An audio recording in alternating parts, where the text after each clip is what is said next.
Bonjour, voici le nouveau chapitre sur les pourcentages qui suit directement le chapitre sur les fonctions linéaires. Alors nous allons découvrir quelques techniques, même si vous savez peut-être déjà calculer avec les pourcentages. Quelques techniques qui vont être ici assez simples pour pouvoir faire les calculs et résoudre certains problèmes. Alors commençons la première activité, prendre le pourcentage d'un nombre.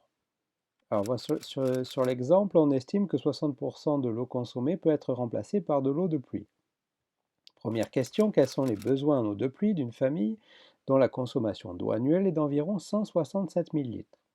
Alors, calculer le besoin en eau de pluie, c'est-à-dire 60% de ces 167 000 litres. Donc, on va calculer 60% de 167 000. Pour calculer ça, on va calculer donc 60 sur 100 multiplié par 167 000. Alors, pour calculer facilement ça, on peut remplacer 60 sur 100 par 0,60, multiplié par 167 000, avec la calculatrice, ça nous donne 100 200, donc les besoins en eau de pluie seront de 100 200 litres. Conclusion, prendre 60% revient à multiplier par 0,60.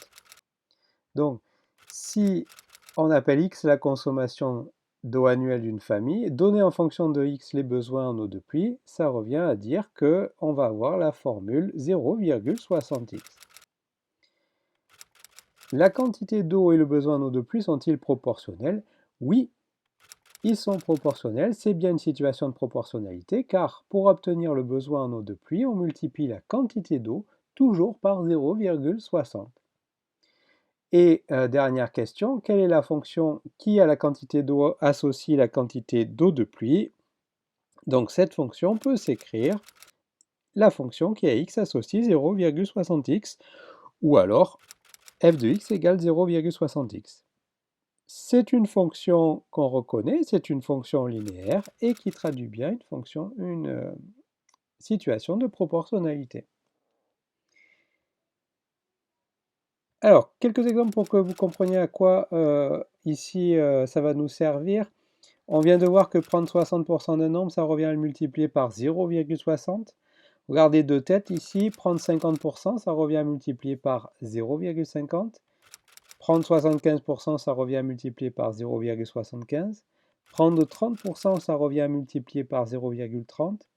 Et prendre 5% d'un nombre, ça revient à multiplier par 0,05.